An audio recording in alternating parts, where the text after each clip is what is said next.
வணக்கம். பைபிளை முழுவதுமாக வாசிக்கும் நம் லட்சிய பயணத்திற்கு உங்களை அன்புடன் வரவேற்கிறேன். இன்று நாம் 2 சாமுவேல் 14வது அதிகாரத்தை வாசிக்க இருக்கிறோம். இதுவரை நாம் மொத்த நூல்களில் 23.54% நூல்களை வாசித்து முடித்துவிட்டோம். இன்னும் சில நூல்களை முடித்தால் நம் பயணம் வெற்றிகரமாகும். இன்றைய வாசிப்பின் மூலம் அந்த இலக்கை இன்னும் முன்னோக்கி நகர்த்துவோம். வாருங்கள், தொடங்குவோம். அப்சலோம் எருசலேமுக்கு அழைத்து வரப்படல். அரசரின் உள்ளம் அப்சலோமின் மீது அன்பு கொண்டிருந்ததை செரூவியாவின் மகன் யோவாபு அறிந்திருந்தான். தெக்கோவாவுக்கு ஆள் அனுப்பி அங்கிருந்து கூர்ந்த அறிவுடைய ஒரு பெண்ணை யோவாபு தன்னிடம் கூட்டி வரச் சொல்லி அவளிடம், நீ துக்கம் கொண்டாடுபவளைப் போல் நடி, இழவு ஆடைகளை அணிந்து கொள், நறுனை பூசிக்கொள்ளாதே, இறந்தவனுக்காக பல நாட்கள் இழவு கொண்டாடுகிறவளைப் போல் நீ இருக்க வேண்டும். பின் அரசரிடம் சென்று அவரிடம் நீ இவ்வாறு பேச வேண்டும் என்று கூறி அவள் என்ன பேச வேண்டும் என்றும் யோவாபு சொல்லிக் கொடுத்தார். தெக்கோவாவைச் சார்ந்த பெண் அரசரிடம் முகம் குப்புற தரையில் வீழ்ந்து வணங்கி, அரசே காப்பாற்றும் என்று கதறினார்.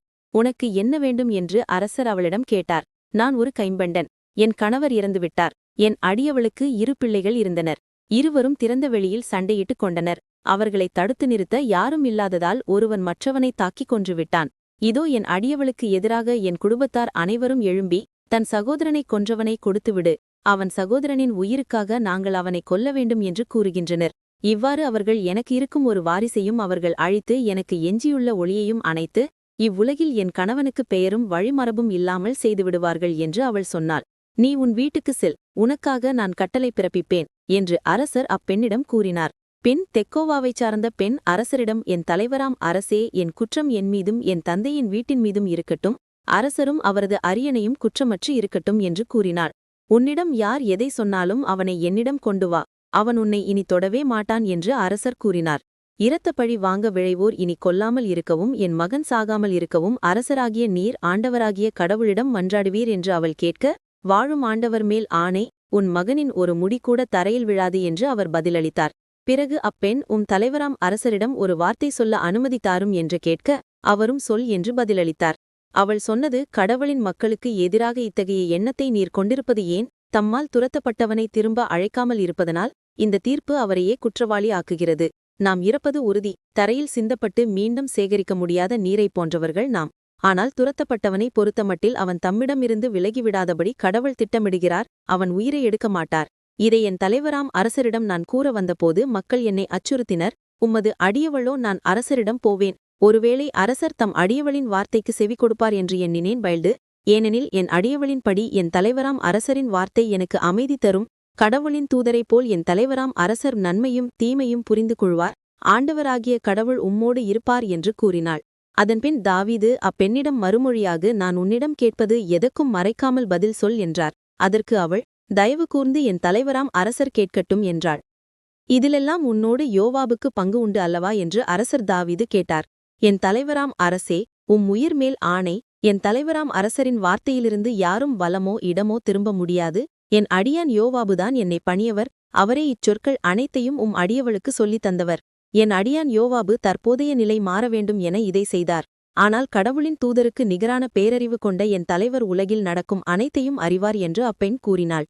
அப்போது அரசர் யோவாபை அழைத்து, இதை செய்தவன் நீயே, போ, இளைஞன் அப்சலோமை கூட்டிவா என்றார். யோவாபு முகம் குப்புற தரையில் விழுந்து வணங்கி அரசரை வாழ்த்தி, என் தலைவராம் அரசே, உம்மது அடியானின் சொற்படி அரசர் செய்துவிட்டார். இதிலிருந்து நான் உன் கண்முன் கருணை பெற்றுவிட்டேன் என்று அடியான் அறிகிறேன் என்றார்.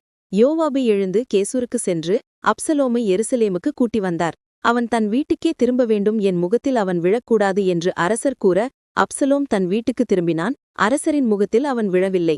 அப்சலோம் தாவீதுடன் ஒப்புரவாதல். இஸ்ராயேல் அனைத்திலும் அப்சலோமைப் போல் புகழ்பெற்ற அழகன் வேறு எவனும் இல்லை. உச்சி முதல் உள்ளங்கால் வரை அவனில் எந்த குறையும் இல்லை.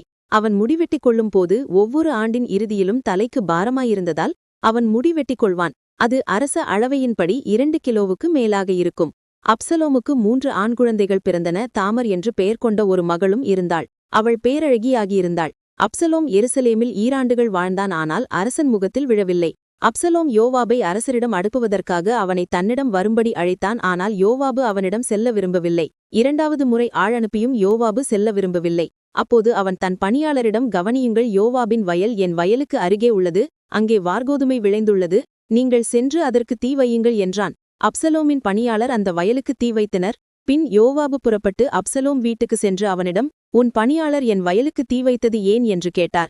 அதற்கு அப்சலோம் யோவாபிடம் கூறியது, நான் கெசூரிலிருந்து இங்கு வந்தது ஏன்? நான் அங்கேயே இருந்திருந்தால் நலமாயிருந்திருக்கும் என்று அரசரிடம் கேட்க விரும்புகிறேன். இதற்காக உம்மை அவரிடம் அனுப்ப உமக்கு ஆள் அனுப்பினேன். நான் இப்போது அரசனின் முகத்தில் விழ வழி செய்ய உங்களைக் கேட்கிறேன். ஏனெனில் ஏதாவது குற்றம் இருப்பின் அவர் என்னை கொல்லட்டும் என்றான். யோவாபு அரசரிடம் சென்று இதை தெரிவித்தார். அவர் அப்சலோமை அழைத்து வரச் செய்தார். அவன் அரசரிடம் முகம் குப்புற அரசர் முன் தரையில் விழுந்து வணங்கினான். அரசர் அப்சலோமை முத்தமிட்டார். நாம் 1189 அதிகாரங்களில் 281 அதிகாரங்களை நிறைவு செய்துவிட்டோம்.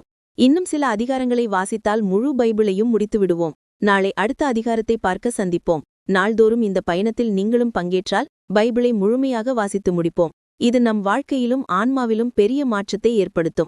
இந்த பயணம் உங்களுக்கு நம்பிக்கையையும் சமாதானத்தையும் கொடுத்தால் இந்த வீடியோவை லைக் செய்யவும் சப்ஸ்கிரைப் செய்யவும் மறக்க வேண்டாம். பகிர்ந்து மற்றவர்களையும் இந்த பயணத்தில் சேருங்கள். நாளை மறக்காமல் வாருங்கள். பர்க்ரே 1 2 சாமுவேல் 14:14-26